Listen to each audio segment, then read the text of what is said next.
Right Honorable Anita Mulwadde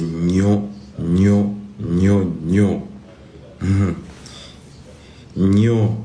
Seriously. Aina blood clot in magulu. She can no longer walk. It's terrible what I've seen. The legs are all swollen.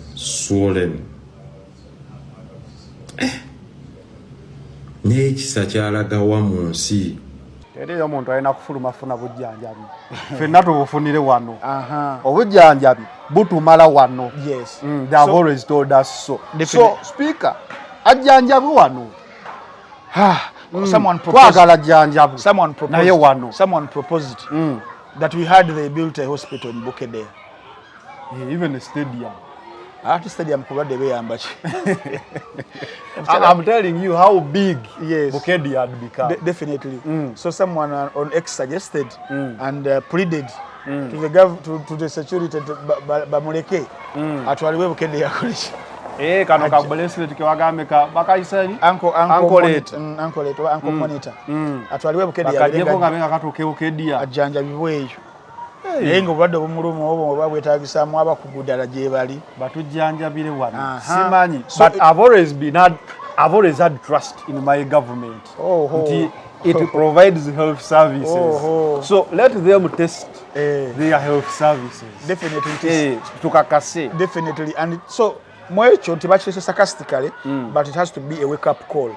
It has to be a wake-up call to those people who have to implement ebitunge ebyo amalwaliro gaberemu eddagala amalwaliro gaberemu abasawo abakugu basasulwe mu budde ate basasulwe ekimala okitegera. Those are motivational factors ezisobozesa abasawo kubanga bajjanjaba obulwadde. I don't think ntino we really tuba twetaaga nnyo kugenda ebweru w'eggwanga abakugu ne bano weebali naye ekyebuzibwa basasulwa bulungi ekyebuzibwa ebyuma weebiri ekyebuzibwa eddagala weeriri. Kakati ebyo. If I may ask you, yes, the 2 years of COVID, waliwo omukungu wa government yenna yafa. We were all here and we all lived. Sibwekiri mulimu abaafa abatonotono tubeere wano. Nze njagala bamujjanjabe naye wano and I'm sure asobola okuwonera wano. You are being sarcastic. No. During COVID 2 years tewali mukungu wa government yafuluma genda mujjanjabe tewali yafa. Sibwekiri but do you remember obadde bwakwata Jacob Olanya nti bamuddusa mu was it Miami, was it where naddusibwa. So they don't also trust these facilities, but they are the same people in the parliament who appropriate the budgets and then whether sente zituuka nezikola bezirina okukola whether balondoola. Kakati kyovolaba nti case eno ebyaddala twakubeera nga tetuli ba lost bourbons who forgot nothing and learnt nothing. Yali badde wake up call eri the organs eza government naddala from the parliament to the executive okulaba nti nno health facilities zikolebwako bulungi nnyo as the case is ku mbeera eri mu makomera.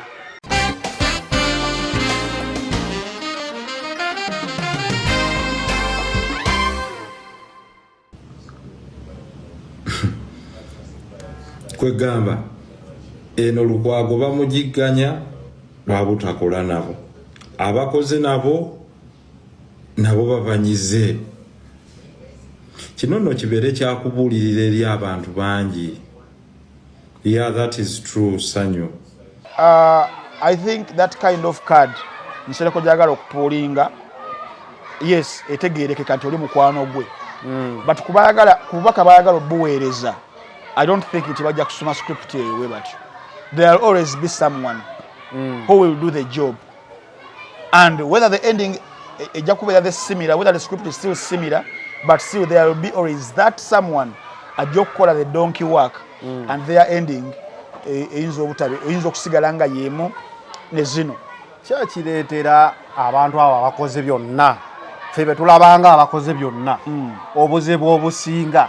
Where is the problem? Kubanga I'll give you an example of former speaker and vice president. Yes. Second. Yes. He never got into any of the troubles. Yes. Lwaki bana abalala bibakyukidde kiki batayiga ku ye.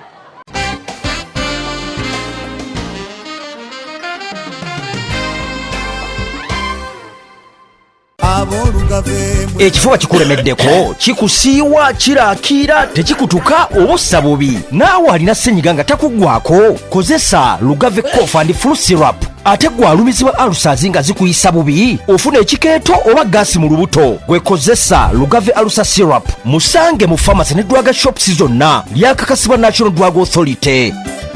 أعوذ بالله من الشيطان الرجيم بسم الله الرحمن الرحيم السلام عليكم ورحمة الله تعالى وبركاته nze Haji Yasin kiza omusomi w'eddwa nkola ku misango bula ly'abaana gwayalimu okuzaala abonaabona anoonyeza obufumbo n'obutambulamu emirundi gyonna akaabya obwavu atalina mulimu ebizibu eby'amaka eby'emmaali omukisa yagenda ebulaayo okukola toyina mirembe toyina mirimu nsangibwa lugalambu ku lw'ejjinja osobola okukuba ku nnamba ezo ali ewala osobola oyita ku WhatsApp ku namba zange ezo zolaba ku screen yo.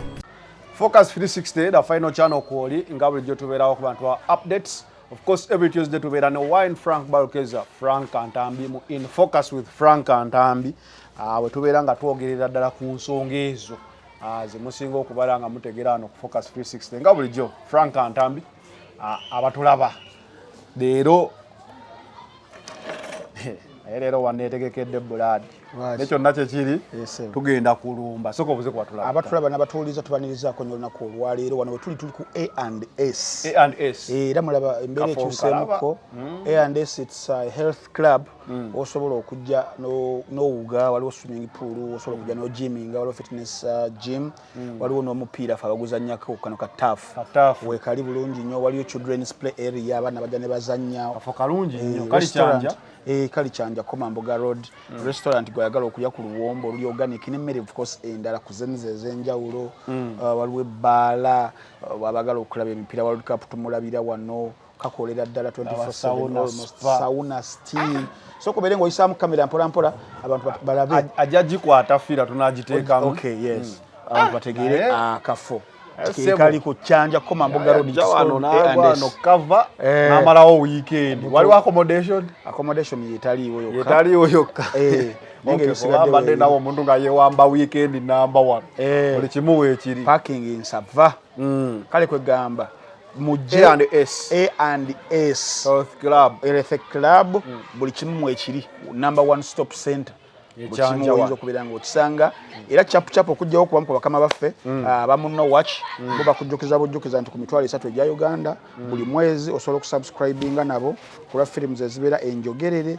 mu ba VJs ba Uganda bonna obeera obalaba bulungi nnyo butereevu nnyo wanyumira VJ Junior I will find you a movie oba esserere mu kubanga yogerwako lunaku olwaleero obutundu buliko bubiri obwa VJ Junior nobalaba bukyajja seri y'amaanyi genda obeere ng'oginoonyako Most Dangerous Game nayo seri genda obeere ng'oginoonyako ko awamu ne Midnight Special ne series oba movies endala VJ Emina yeje alika pressure yakakoze ne Hoppers akone Last Stand Ellen Co yakakoze bulungi nnyo VJ Shaukan Tom Jingo naye musajja wakamuzei wakazi jali Don't Blow It yagikola jeri then VJ Ulio yakugamba kimu nti no William Tell yakabakoledde ne Medieval sakone ekitundu ekyokubiri kya The Physician mwali mugisaba yagikoze jiba mitwalo 3 gya Uganda you subscribe muno watch applications kwetu lisa kone ku smart TV ne ku mutimbagano gwa website gwa www.munowatch.com.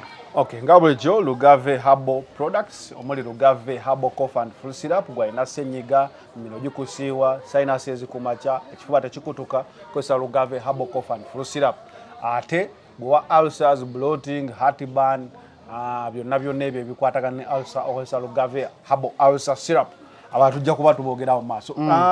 Frank in focus with Frank Ntambi today kiche tulinawo bingi mawulire ga former speaker embeera ye batugambye yeri aliikiriza taasulewo taasiibewo yali kumimwa ffe mu nkola yaffe tusaasira abalwadde kusaidi y'ebyobufuzi wabeera nga alina emisango eginoonyerezebwako kyali badde fair okuba nti nno agifeesinga nga mulamu tutwagala ayitiremu wano kibadde kitukoze bulungi twagala ayitiremu wano wabula abantu bangi nnyo abalina mixed reactions ku nsonga ey'obulwadde mulimu abamu abasanyufu mulimu abamu abasanyufu mulimu abamu kugamba bali abalina humility gyali mulimu n'abamu abagamba nti obakekana akaseera nti waba mulwadde atwalibwe ebukedde ya hospital okusinga okumuddusa webweru w'eggwanga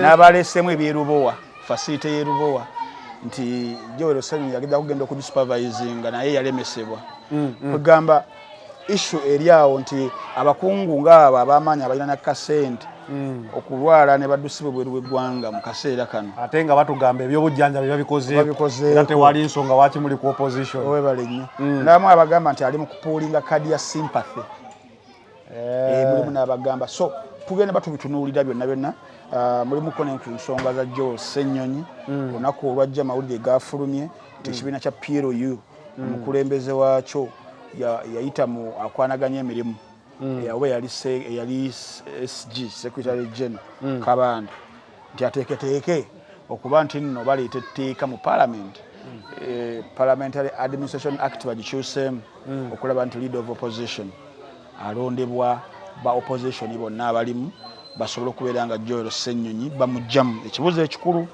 etteeka likola ligenda mu maaso oba lidda mabega era mbalenda okugamba nti luli lumuyisi yali aluleese eggulu mu parliamentary sessions ezo zebatambuza regional emu yokka eyakolebwa ey'eggulu yali ereese ekiteeso ekyo era kyawagirwa Abedi Bwanika ne munne lumu kakati awo tugenda kuba tutunula mu nsonga ezo banaasobola okulireeta etteeka eritagetinga omuntu omulikkirizibwa n'ebifaanaganako weebityo sako n'ensonga za Elias Lukwago olunaku olwaleero wetusuubira okubanga email efuluma eya Okamutema oba anaaba aweereddwa bail oba nedda tugenda kuba tukeberako ko tulabe omulamuzi lwaki olunaku lwajjo yatidde okuwa ruling ye n'ensonga ezisaraundinga omusango gwa Dr. Kanokiza Besigye tujja tutunulayo sako n'ebirala.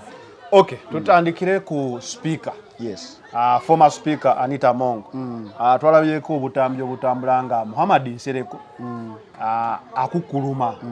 Era nga agamba abantu bano tebalina mitima biki omuntu yabakolera buli kimu temuyinza musasula w'emoti.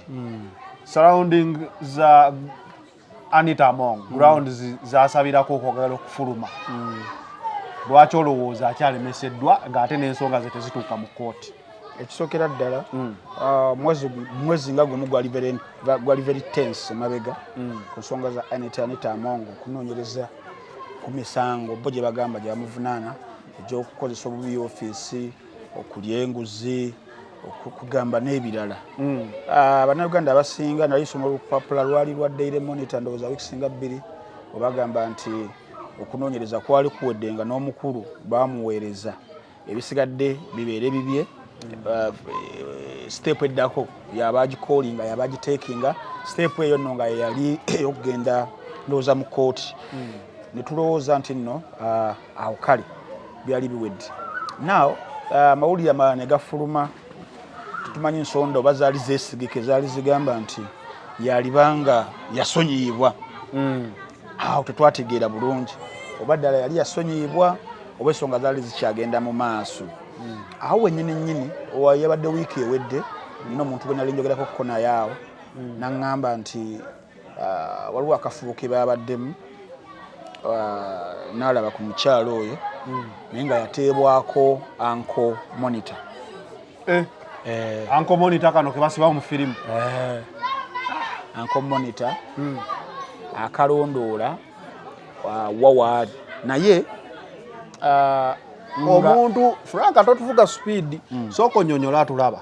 Uncle Monitor ekola etya eba mpingu ebetya Uncle Monitor. Uncle Monitor babeera nga abakusibye naye nga tebakusibye empingu zino ng'osobola okwetaaya naye within distance gye bakugambye nti tosukka era mita ziba zitambula wano kukko kaba kalaga n'eri baba kalaba we bati nti tannasukka mita zino mu direction bweti mu bugwanjuba mu buvanjuba mu bukiikakkono babeera balaba buno abatera okulaba ku munno waaki waliwo we bateeka ku firimu kagamba omusibe bamutaddemu ng'ali ku payroll yes ne bakugamba tosukka kawunti eno era senga osukka nga kabipinga nti banaye wuunadduka essaawa yonna poliisi ne bange kulaba webale nnyo ke kali ku mukyala so kiba kitegeeza nti alinga omusibe Salinga oba musibe anti muna usibe bwa mirundi zono imprisonment usibe bwa mirundi mingi waliwo confinement nti oli mu facility ya ggwanga nga prison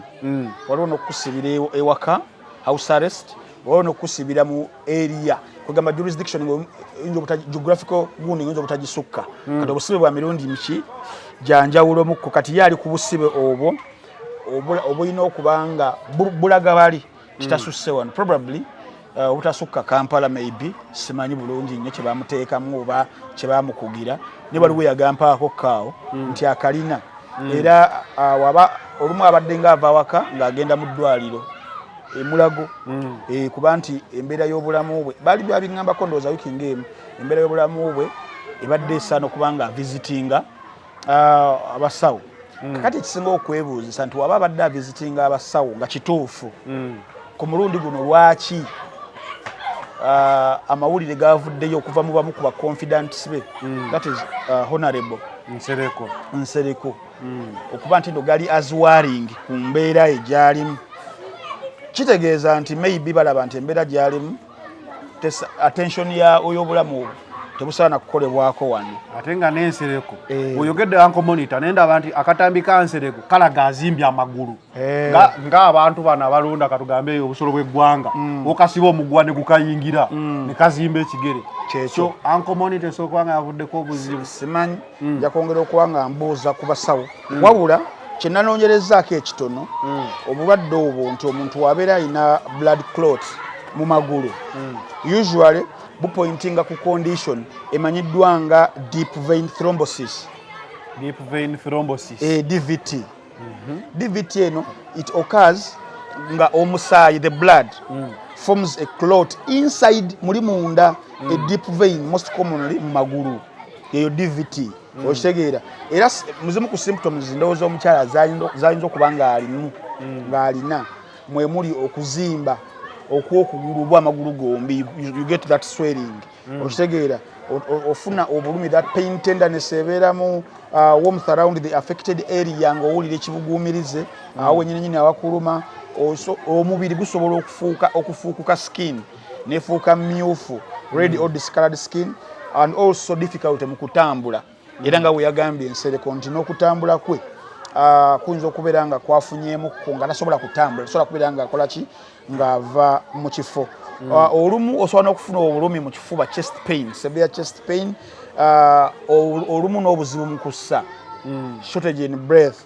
osobola n'okuzirika okukolapsinga oba n'okufa singa oba tojjanjabiddwa now that is the worst case scenario that is the scenario erimu kubeera nga yeeraliikiriza abamutembeeta oba n'abamufaako kati ekyo kyabyabulamu otugenda ku side y'ebyobufuzi the political angle tulina kye tuyita timing yes the timing of claims zino Nsereko ze yakoze ye aspect eri very very interesting gye tulina okubeera nga tutunuulira tutya a formally powerful figure under pressure omukyalo yabadde namba mmeka wadde namba 3 ow'eggwanga era nga tuyinza okugamba olwo n'akaseera bwe katuuse nga ye namba 2 almost she acted well the position of number 2 okitegeera ng'ogyeko first family nti ate bwetugenda eyo namba 1 taata namba 2 ayinza obba maama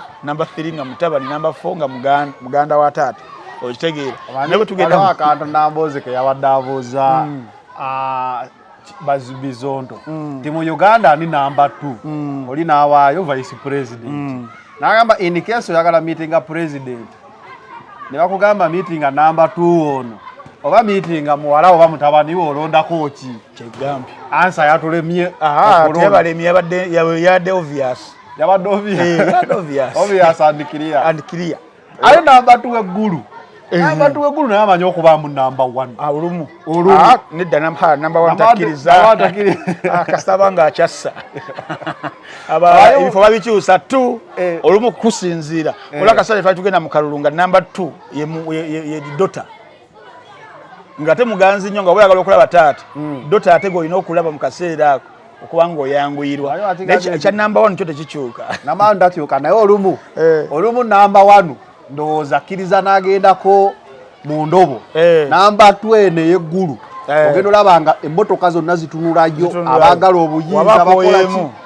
waliwo sipeera eyo babagamba nti oyo agira akwasaganya twali tuli ku kintu kyenkugamba nti a formally powerful figure okubanga ali under pressure kitya ti speaker waliwo akaseera bekatuuka oba even mu mirimu egimuweebwa nga yacontrollinga business zonna ezigenda ku parliament.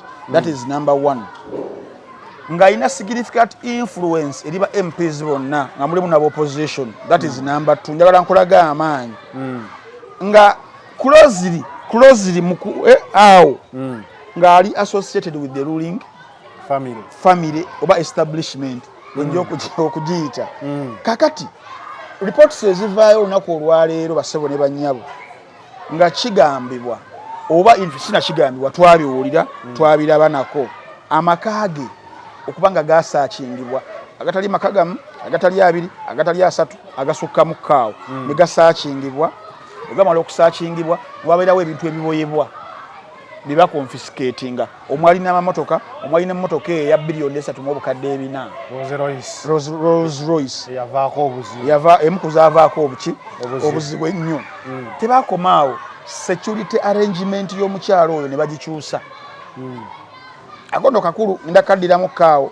etya nti yali akuumibwa the UPDF guards naye baakyusa UPDF gundi yali emukuma guard ne bamusikiza presidential guard police ne counter terrorism officers be bamusaka essaawa zina bamuliko CTU ne presidential guard aba UPDF ne abagamba mukole ki mugende kitegeeza nga baripotinga directly wa mukama waabwe okuva eri mu SFC gye bajja abaki abantu bano now tulengera nti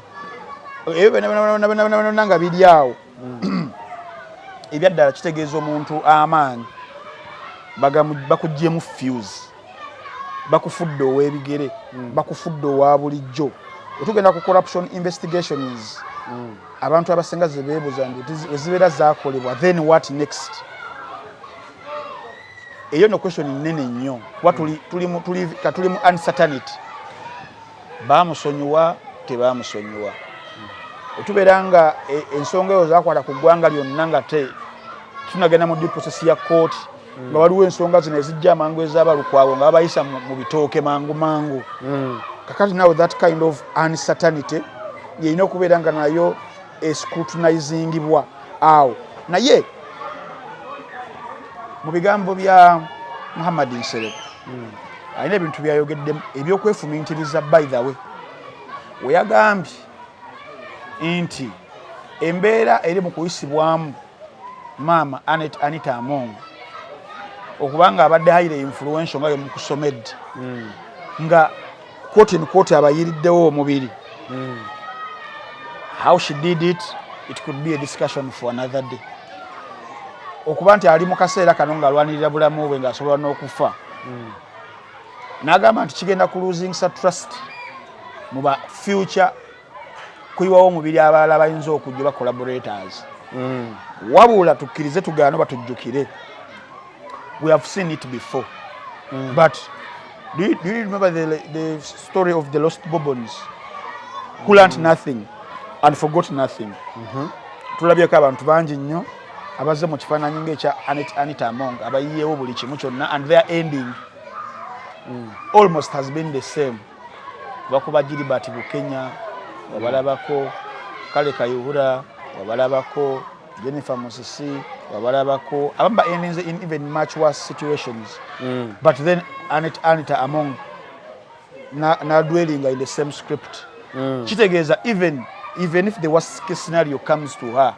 there will be another one who will do the same and the script will go on and on and on and on and on oba kitegeeza so I think that kind of card Nsereko gyagala okupuulinga yes etegeerekeka nti oli mukwano gwe but kubaka bayagala obuweereza I don't think nti bajja kusoma script eyo we batyo there will always be someone who will do the job and whether the ending ejja kubeera the similar whether the script is still similar but still there will be always that someone ajja okukola the donkey work and their ending eyinza okusigala nga yeemu ne zino kyakireetera abantu abo abakoze byonna ffe be tulabanga abakoze byonna obuzibu obusinga where is the problem kubanga I'll give you an example of former speaker and vice president second he never got into any of the troubles lwaki bano abalala bibakyukidde ki kye batayiga ku ye ebiseera ebisinga ngenda kuwa examples za ba speakers abamu ojjukira speaker gwe bali bayita James Wapakabulo Wapakabulo had become a darling.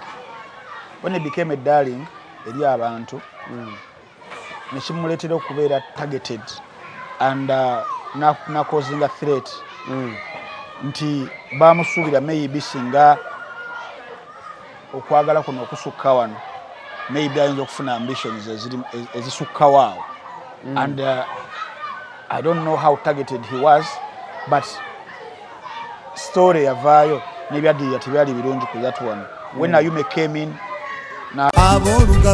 ekifuba kikulemeddeko kikusiiwa kiraakira tekikutuka obussa bubi naawe alina ssenyiga nga takuggwako kozesa lugave cough and flu syrup ate gwalumizibwa alusaazi nga zikuyisa bubi ofuna ekikeeto oba gaasi mu lubuto gwekozesa lugave alusa syrup musange mu pharmacy ne drug shops zonna lyakakasibwa National Drug Authority. Teyagenda nnyo wala he knew walina okubeera nga akoma then came Mama Kadaga. When Kadaga came, how she played her politics probably posed the threat to maybe singa sukawan, singa manyinga sukawan, asobola causing a threat in the future. And then her story, we all know. Then came who? Anita Among. That Anita Among, kuba bisomera mu Baasa, bagamba nti her influence yali esuse. Webali bagirowooza okubeera nga ekoma. That is one. Two, maybe abamu bagamba nti somewhere ayinza okubeera nga yayogerakokko nti nange yinza ata. But she has always come out to deny. Definitely. Now okudenyinga publicly kwajja after maybe rumor ng'etuuse mu bali timunanga bwe twabadde awo omukulu yagambye nti ye atalya ku nnyama abo banalyanga magumba. So coming out nagamba I don't want those stupid things. Definitely. I don't even know how to cock a gun. Awo wona how coming out publicly to deny kitegeeza nti already the rumor was ripe and also the rumor had reached abakulu bali because corruption we all know it is one of those vices that you can live with in Uganda. Definitely, so long as you are in the good hands. Definitely, and it has become more of a cliche than actually trying to fight it. One, until when we remember the corruption scandals, ebyajja ku parliament including the iron sheets, including the parliamentary goodness wezajja. One of the people who were protected was her, and then the Nandutus of this world ne bakigenderamu awo, and then when mobilization drew nti bagenda kujja bekalakasene ku parliament olw'enguzi whatever how they were crushed. Yes. The Agora Discourse people, the likes of this girl Faiza, the likes of the Jim Spires and so many others who ended up in prison because they wanted to come and demonstrate of how parliament ejjudde the corruption. How Sechikubo was bounced. Definitely how Sechikubo was bounced. Losing the seat in parliament. Ziri sente zagabanyizibwa. Parliamentary commissioners. You know, remember all that saga. And all seemed protected and well. Definitely. Paka ku floor ya parliament, saying some motions ziganya okuyitamu. So you remember all that fight. Okubako we are protecting rather than let us handle it. Kugamba. Commission of inquiry probably tukinonyerezeko and all that okulaga banna Uganda nti tukiriko bano webelanga basongeddwa mukatubano tubanonyerezeko but it was more it lent more of let us protect. So in that pretext came a story ebaddewo of 2 months ago of now Anita Among from nowhere until now she's the one in the hot soup. Okitegeera over the same charges that got other people arrested. Yes, or others protected. Okitegeera kanate ye n'akijjamu wonna. So ku muntu abanoonyereza awalagamba, really is this trying to, do they mean it? Are they really concerned about now corruption that nti kati ono bamukutte, oba kirimo of nti katugikozesenga tool okulwana omuntu ono naye nga kino kyetusoosezza mu maaso okitegeera. So I think okuddamu ekibuuzo kyo kiyinzika okubeera nti maybe her ambitions are growing much bigger, her influence yatuuka ekiseera nga y'amaanyi nnyo.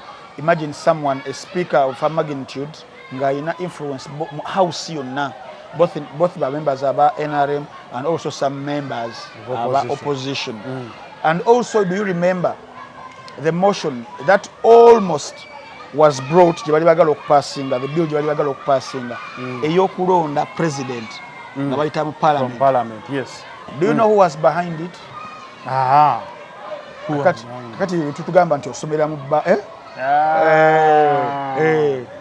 that if Chaita, for the influence she has in parliament, on one day she could shock you live on stage.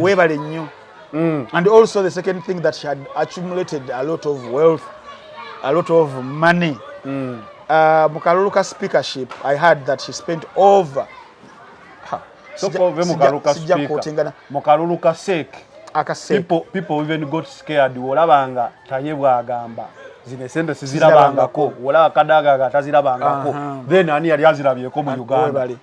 Okitegeera mu bululu bonna obalaka seke, obalaka speaker akake, obalaka nakatugenda mu kagen elections kabadayirawo mukamawo omubiri ngolomu yamusooka nayo naku nga 2 before awo wona nga it's the money ezitali za structure ya NRM.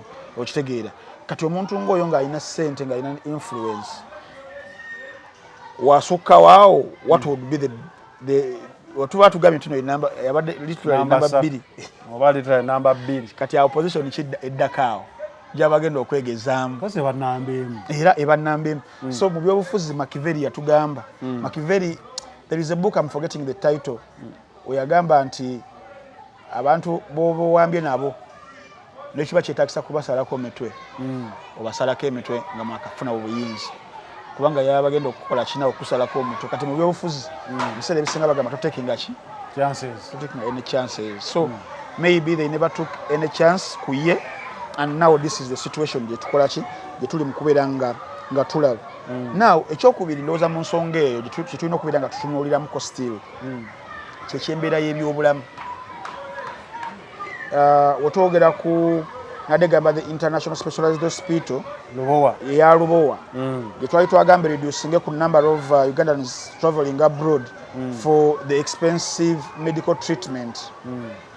Yali designingiddwa okubeera nga ejja kufalinga services nga cardiac surgery zezimu ku ezo abakungu zibagenderamu ennyo ebweru kubanga babajjanja bawane mu ggwanga ya Uganda osobola n'okufiirawo. Era ideally yaleetebwanga eddwaliro egenda oyamba abantu, but more the political class abaalinga babeera nnyo ku government budget obajjanjaba. Yes, tukiyita health tourism yali esusse. And also ovudde ku cardiac surgery, organ transplants, okukyusa ebibumbe ebyo biki ebyo nsigo, era nga balaba nti bakungu bangi nnyo abafulumya ebweru nga bagenze ku ekyo.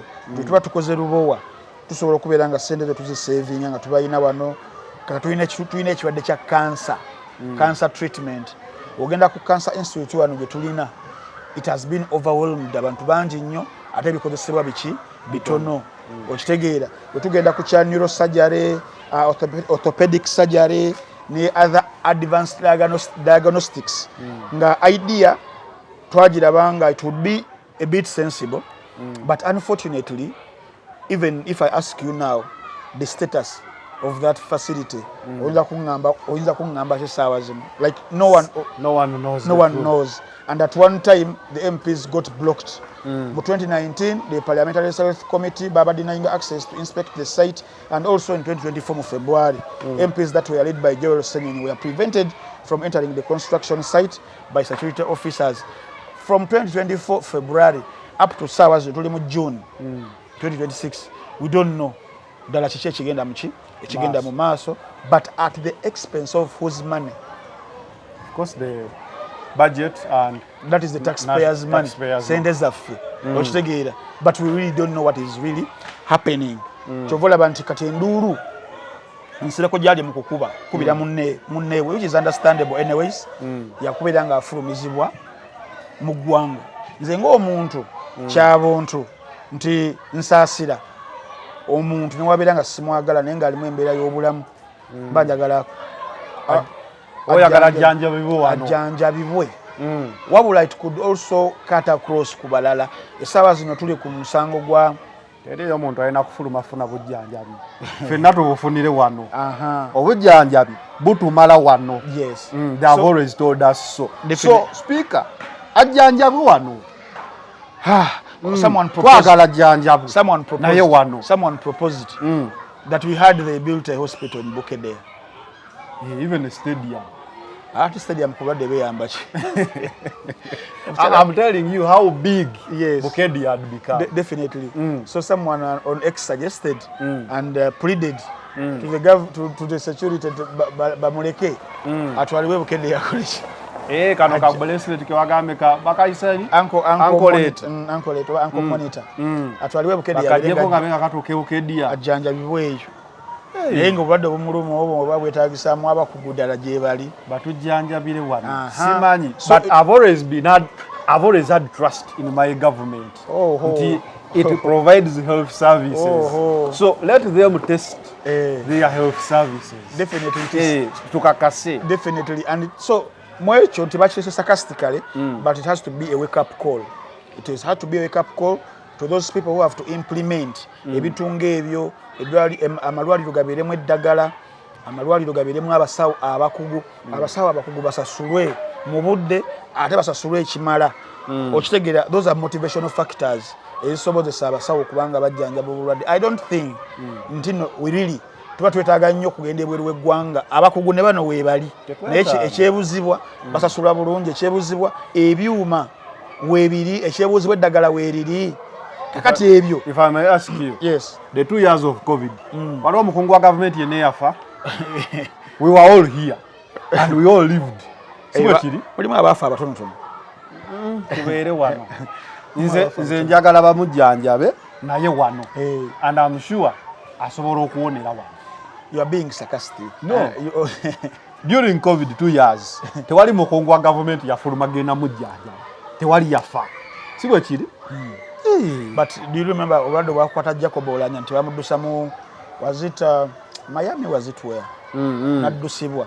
So they don't also trust these facilities but they are the same people in the parliament who appropriate the budgets and then whether sente zituuka ne zikola bezirina okukola whether balondoola kakati kyova olaba nti keesi eno ebyaddala twakubeera nga tetuli ba lost bobons who forgot nothing and learnt nothing yali badde wake up call eri the organs eza government naddala from the parliament to the executive okulaba nti nno health facilities zikolebwako bulungi nnyo as the case is ku mbeera eri mu makomera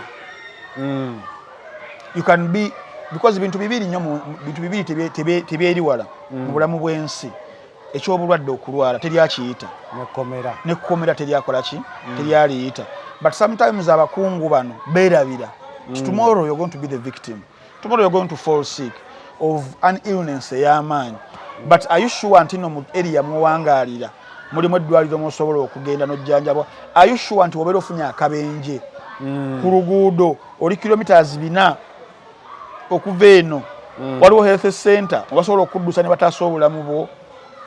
Are you sure zino facilities zino zebatuggaliramu collection facilities ng'amakomera nti obeera ogenze ogenda kwebaka bulungi nnyo ofuna akafaliso ensinga ereme kuluma oba obuuze ku ffe bantambi abagenda ntusula mu kigaali ekigaali okimanyi bakikutwalemu osulenga enkukunyi ffe bitwasulamu weebale nnyo kakati kigenda kutuuka enkeera nga gwe MP gwe minisita kyogedde ku kigaali najja okulaba eruzira naye emboozi gye nawulira awo buli omu nga yeebaza Brian White olw'okuteeka TV mu kamera. TV ne DSTV n'agitwala. Olaba nti kati gy'ali naye TV yaziteeka nnyo n'ava nayo. And I don't think he ever knew that he would be back. But he did something nti essaawa zino bambi wadde kale teri muntu ayagaliza munne kubeera eyo naye oba olaba ka TV kale era ekiwubawo tekikutta nnyo nga luli. Essaawa zino twanabayo tufa ku improve ku standards of living of Ugandans betwale ewa mu makomera. Lwaki not everyone who goes there nti aba ina n'omusango in the first place. There are those abagendayo nga they are being witch hunted maybe.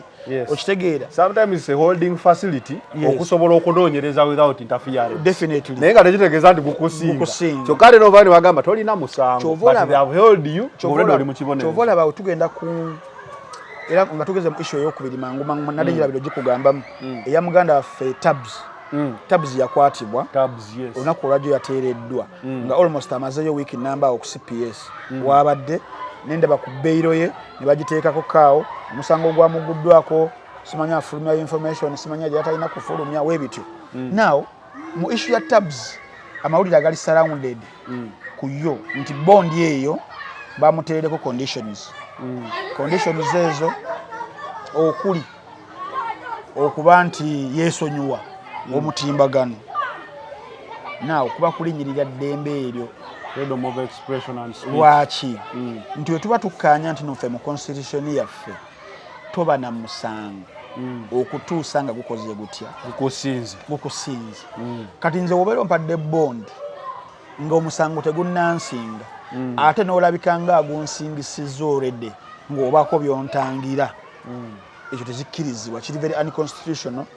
Era ndowooza after here waliwo lawyers bajagala okubuuzaako ku ekyo maybe next time I'll be in a better position to explain it farthest oba bondi baba bagikuwadde ne bakugaana nti obadde because we've seen so many people kati nga bamemba ba parliament abakwatibwa mu corruption scandal olaba was bondi babagaana okuddayo mu parliament baddayo n'okuluusa olunaku olwaliro singa nkubuuza the status of emisango egyo njala obutaba nga tukola ki nga tomanyi. We've seen so many people olumu nga baddewo amawulire maybe nakwatibwa naddayo ng'omusango gukyagenda mu maaso but why would it be kind of this bad and hard eri Tabs okuba nti no bamugyako. Lwaki Tabs oyo y'omu ku bantu b'empeera ddala ekitiibwa ekyamaanyi ennyo in terms of where he picks his information and also n'agituwa ebeera enkakalibwa etyo. Okitegeera nze Ntambi oyinza okugineetikisa neŋŋaana nentya neŋŋamba why but for those people bambi abeewaayo kubanga basobola okutuwa information eyo kubanga eddembe lyabwe lisobola okuba nga libagibwako werityo baagala okukateiringa eddembe ne freedom of expression ne dissenting voices nezaffe okuba nga tutya okuba nga tubaako betwogera because tusobola okufacinga problems nga Tabs facing. Okay, nga tumaliriza speaker former speaker Anita Among. Yes. Could it be nti obulamu bwe outside Uganda nga bagamba alina amayumba alina amaki so okumanga zezimu ku nsonga ezimulemesa n'okumuwa gundi ey'okugendanga asobola okugenda neyeewambireyo n'agamba agumaziza mbiro. According to some sources I tapped into twayogedde wali ku the influence she really had in terms of political mobilization and also tugenda ku the bit of the economic dispensation yeyiye. I don't think she would be that, the right word wouldn't be myopic, but she wouldn't be that, what would be the other word, synonym of myopic? She wouldn't be that, kugamba obutakirowoozaako of plan A, B and C that she could keep all her eggs in one basket. Okitegeera, I wouldn't think so. So I believe some of her resources, I might be wrong anyways, but I believe some of her resources zizira okubanga teziri ki sources of income teziri wano nga ziri bweru wa ggwanga nga kabya ayitamu ayinza okufuuka omuso gw'ekanyanya. Lwaki nti when you are among nga bagudde mu kibalo kyo, that is if wali okirina nga bakiguddemu bakuswaziza engeri gye bakuswazizza ne mu hierarchy bakujiddeko ddala amaanyi tine bali bagaba bino ebifo bya baminisita ebyani tebakola ki tebamuwa n'osigaza akafu kamu kokka akaki aka MP wawa era buli omu yali agamba agenda kutuula atya mu palamenti eyo shikanont yana kigamba ne luli nakigamba أعوذ بالله من الشيطان الرجيم بسم الله الرحمن الرحيم السلام عليكم ورحمة الله تعالى وبركاته nze Haji Yasini kiza omusomi w'eddua nkola ku misango bula ly'abaana gwa yalimu okuzaala abonaabona anoonyeza obufumbo n'obutambulamu emirundi gyonna akaabya obwavu atalina mulimu ebizibu eby'amaka eby'emmaali omukisa yagenda ebulaayo okukola toyina mirembe toyina mirimu nsangibwa lugalambu ku lw'ejjinja osobola okukuba ku nnamba ezo ali ewala osobola oyita ku WhatsApp ku namba zange ezo zolaba ku sikulini yo kanyanya ayinza okuba ng'omusu gw'ekanyanya ayinza oyita munatad niwaba agenze bugenzi Kenya niwaba agenze bugenzi Rwanda tomanya kubaga tubanga tukkiriza nti amaanyi ge yalina yali almost namba 2 olwatulina abantu batana na position y'amaanyi nenga influence yalina abweru bw'eggwanga eba y'amaanyi tusinga kuyitamu ngenda kuwa situation yono omulenzi Roni Mulindwa situation ya Semakadde Roni Mulindwa bayinza okuddamu mulabako naye ate wonna we yagenze oba yagenze Kenya oba Rwanda atandikira awo tukitegeera togeza ku mukyali yagenda nalaba paapa emirundi 2 naye Obama bwe yamukubanga kakati abasajja nabo bagamba palamenti egamba ddyo okujjamu obwesige sitting zimeka z'omisinga kuba webabeera nga ddala bali mu kumunyigiriza nga ffenna tukkiriza nti sipiika ono ayinza obutaddako mu palamenti kuteesa ku ffulo tebamukwatire wali okuteesa kirala n'okutuula palamenti eyogera ku kutuula singa omisinga entuula I don't know the number nenga za muddiringanwa but we've seen manya Uganda ena otuwa tugende ku kyamateeka muganda bangeza nabo genda kwelumya mutego wa bwerere because I believe there is a certain minister who is also an MP nemo bisanje ebisinga nga singo ojukireko ko diwalinya ko mu parliament even at times when she wanted to be vetted nga tojja kola ki tojja kulaba ati eteeka basobola oliteeka kugwe wekanta I know being nti webanga witya nti yakumaliriza osobola okubeera eyo ne bamala ne bagamba nti but netteeka lino liraga tuddemu okulonda. But I could also tell you that after all the empire has been shattered that is one of the least things she could be worried about of even losing her seat because literally eringange talina kyamaanyi kyekola ki kyekyamuyamba oba kyekyamukolako one takyasobola genda mu parliament kubeera backbench oba kutuuli bakwanika mukono Mr. Speaker can I speak nga previously gwabadde okitegeera so that form of relegation really kana akafo ka MP you can even lose it and I don't believe that even after 5 years ezekisanja she could even go and contest. No, she had already declared never. She had declared, but with other ambitions of that parliament. Wenjira wano nkutula wali. Kati we could say that her political will and ambitions they've been shattered. Right now, the options are her autonomous freedom. Jatasobola kufunira ate wano mugwanga erya Uganda. Oba kwenenya we have seen people bounce back sobola okwenenya obulungi bamutunulamu nakanga tumusonyiye because truth be told mu public teyaliyo like the way she operated mu public eno bamukyawa era ndowooza n'akalulu kana opposite biki electoral commission tusigaddewo computer zifudde like the way she passed through the public teyali nnungi kata ate eno mu government nayo byonoonese. She's in the middle of nowhere. Definitely she is. She's in the middle of nowhere and what inisingo kuwaringa era bangambye obulumi ngovuddeko ku bwobulamu bwalina ku mutima be bano bakwano be abadde ba MP bazane Lusekanjako be yasunirangako ku mugaati pane kwatira wano tulye ngesaawa zino basirifu teri wadde yenyenya bwante ng'omuntu ali mu kwogera sina MP abuvuddeko Nsereko bakimanyise nga balaga nti balinayo ku mutima what befell her definitely might because baishe basenga okweraliikirira the influence kati already singa mulaga resistance wano ntufe tukyamuliko kitegeeza influence ye kyali y'amaanyi kitegeeza she has to go down with some and tebali willing kugoyinga na tebali willing kubeera nsowere eyo egenda n'omufu mu case. Life can really turn in a short in just a second. Ekintu kyendaba kyenyinza okumpeyalinga mwene embeera kale tekituukayo kyekya President Magufuli we yacampaigninga brutally n'awangula ekisanja n'akifugako omwezi gumu n'afa. Then when I see the energy yateeka mu kubeera solo candidate mweteeka mu sek yateeka mu yonna and she hasn't enjoyed any. Life can really humble. Life can really humble you. But anyway, we pray for her for a quick recovery and maybe a bounce back. Are you sure you're going to pray for her and for a bounce back and a quick recovery when the program comes? I really pray her. I pray for the quick recovery. The bounce back, I'm not sure. But the quick recovery, yeah. Tugende wala. Tugende wa Senyonyi. Senyonyi. Yes. Senyonyi nalabye CDF XJ ateekayo ng'agamba essaawa yonna agenda kwogera n'abantu aba PLU okubeera nga bakyusa etteeka balabe akawaayiro ke bayinza okuyitamu okujja ku Ssenyonyi so that aendoosinga nga weendoosinga speaker. What was tricky nti weendoosinga speaker public yasanyuka.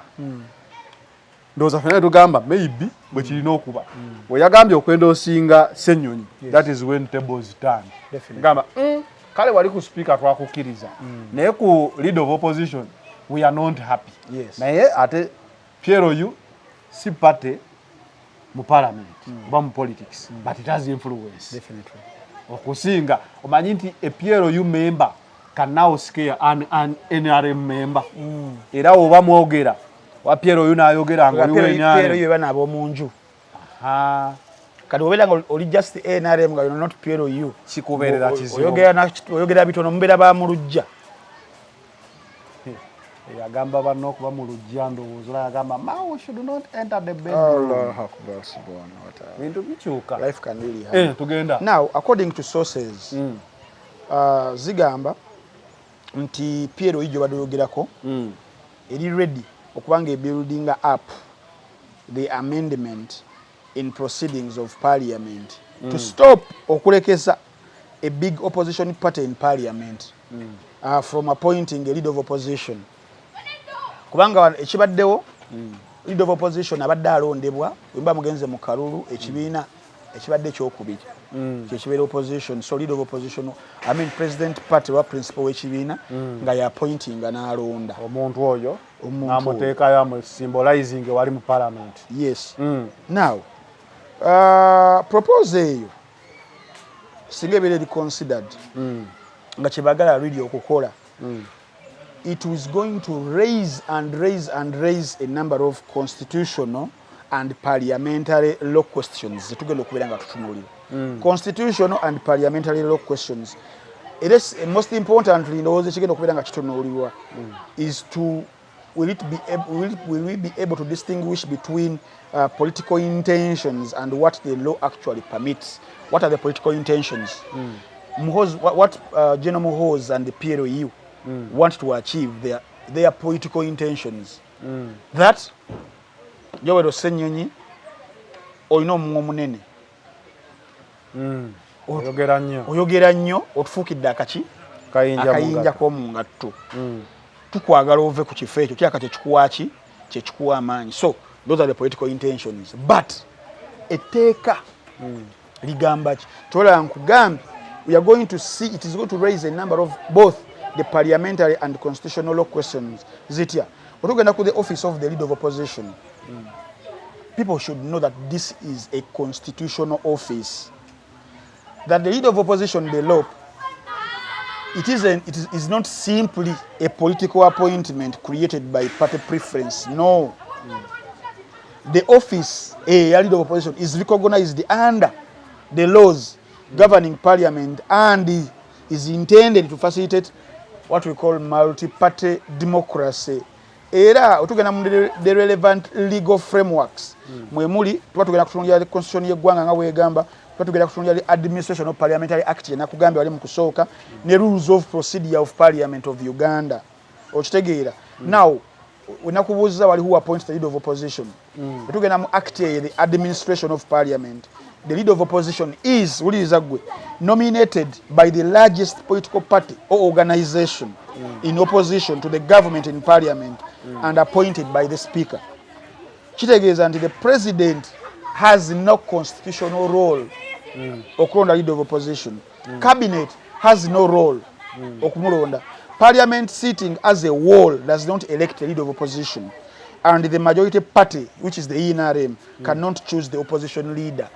Kakati abakulu bayintendinga kubanga bakola batya already mu opposition na twakubuuza twalidenga these 3 years twewunaganya kubibuuza ebigamba opposition yeriwa etya but now 3 years even other years and historically zitulaze n'omukulu nga tuzze mu bigambo bwe yagambira nti no by 2026 there will be no what no opposition.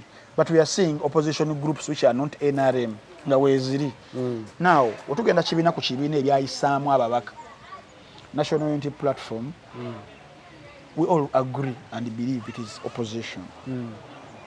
FDC, would you believe? DP, would you believe? You would, where would you? Kakati EFF, somehow. Yeah, kakati mwekyo. Ntibagala NUP bagijeko amaanyi ago kati amaanyi gabyanga gasobola okubeera extended so that they can influence bino ebibiina ebirala nti woba ogasa numbers NUP beyayisaamu bali 50 what I think 50 just maybe 50 kati ogatta ebibiina ebirala ebisigadde balina ababaka bameka kyembalenda okubuuza when you add their numbers when you add UPC DP FDC do they come to 50? I'm not so sure. But then, but maybe the challenge would be that in NUP, don't you have malls? Gamba by vote, number to Jirina. Jukira, ndakuwa scenario emu lwaki tulina okweraliikirira. Nti mu 2023 twali tulonda akaluka speaker. Omu ku bantu abeesimbawo ku opposition yali ano. Semuju. Numbers of MPs abali kusaidia opposition bali mu 100 plus. Omwana obululu bwe yafuna Semuju. Yafuna obululu. Bwali 20 something, bwali butono nnyo. I'm forgetting the figure. But bwali butono. Ekitegeeza ati n'abali mu opposition abasinga tebamulonda balonda Jacob Olanya. Okitegeera. So, wano kijja kweraliikiriza nti baba bagyeko NUP amaanyi ago. Webabeera bagyeko leading opposition party. Then onagambya will endorse the leader of opposition. Kitegeeza you'll have a lot of moles. Definitely. And this is a secret vote where you won't know who voted or who did not. Batandikamu accusations. Nze nalonze kakati otugenda ku parliament okwamendinga. Now this is what they want to do. Otugenda ku parliament okwamendinga etteeka. Otugenda ku article enyinga y'ensanvu of the constitution. Parliament has powers erina amaanyi to make laws for the peace, order, development and good governance of Uganda. Now, the normal legislative process requiring etya first reading, you know what happens, it bill by introducing. Tugenda mu kyokubiri the referral to the committee where usually the relevant committee examines it and receives public views. Sometimes but with some speed yawagulu nnyo. 3, the committee report. Now, committee reporting back. Nekomyawo. Tugenda mu kya committee stages, that is the cross by cross consideration. Nebatunulira kimu ku kimu ne bakola ne amendments zenyini. Then under that nga bayisizza. Kwetuli? Under that nga bayisizza. Etteeka eryo bona baliyisizza nga bamaze okwamendinga. Basobola okujjako the current leader of opposition. These are the answers. Now, our constitutional principles was again okubeera highly important zitya. Unless otherwise, but it is a no. Unless Parliament expressly provides transitional provisions, and those provisions themselves are constitutional. Lwaki there is what we call the principle against retrospective legislation. Etteeka okukola nga lidda mabega. Principle eyo teriiyo.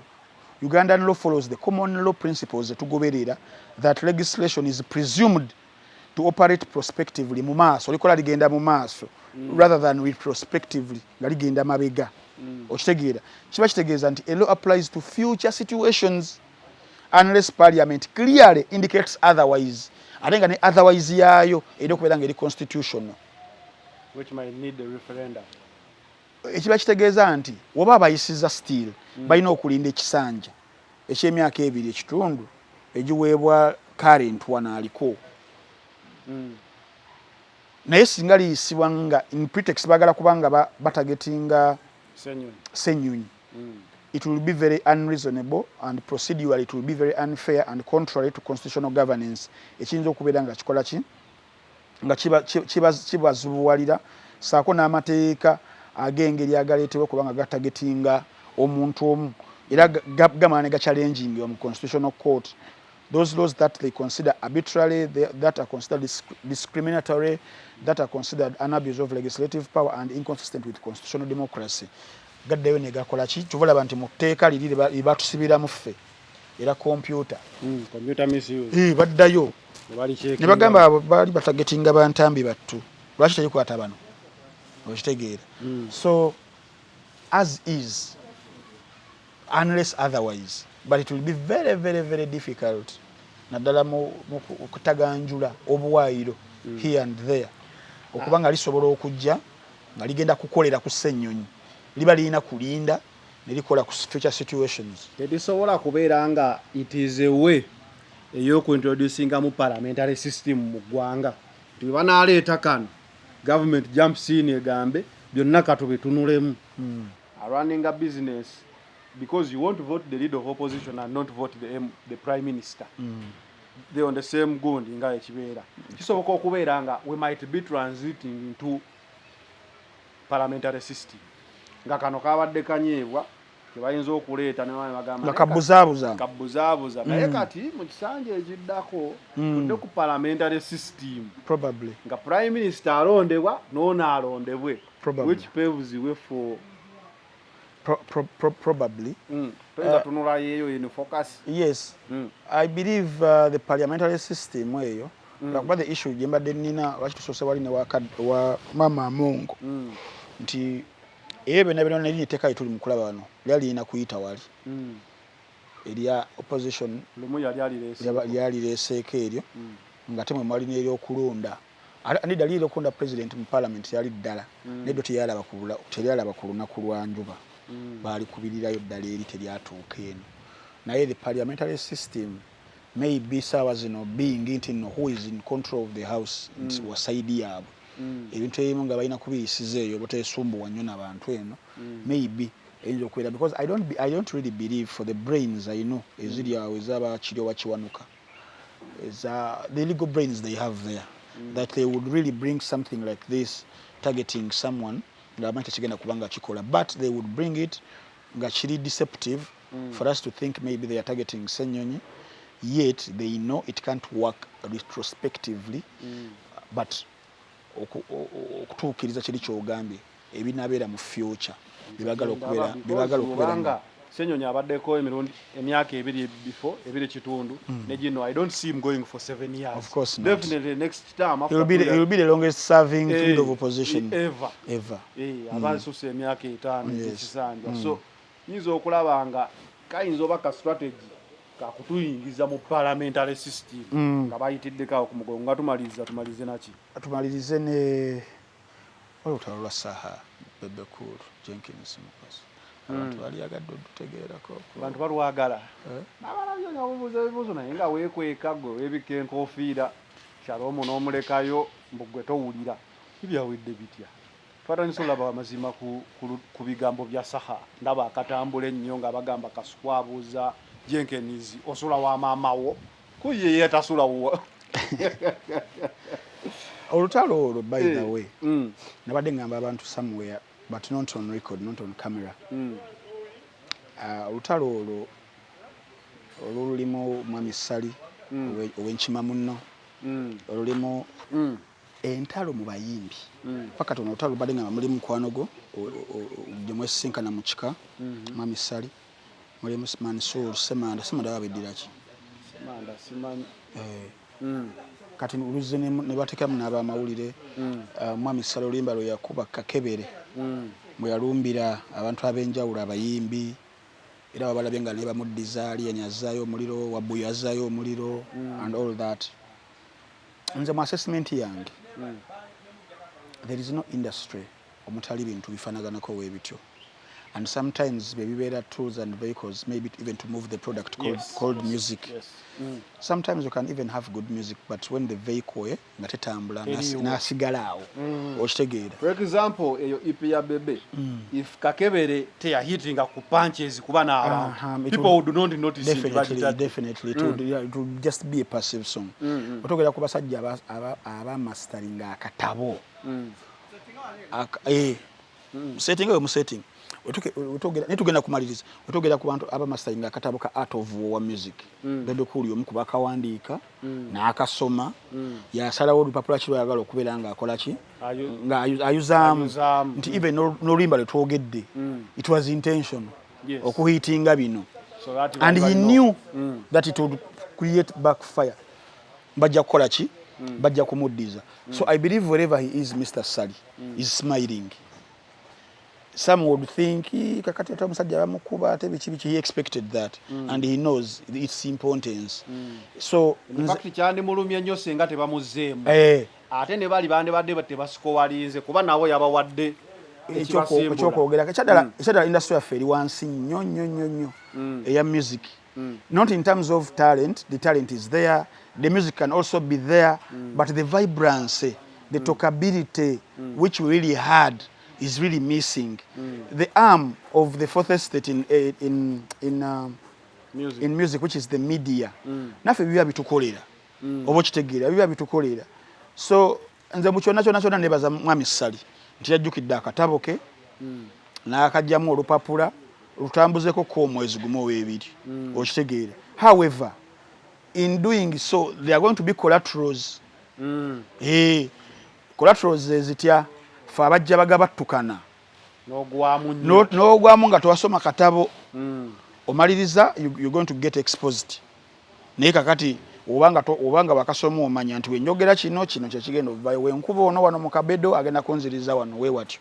Nze that is the whole goal gye nandikirabyemu awo tikiyambiddeko ddala bakigenda kuyambirako ddala at least for some time okubanga endongo ebaako connectability kugamba n'amawulire gakolekoko awo weewatyo.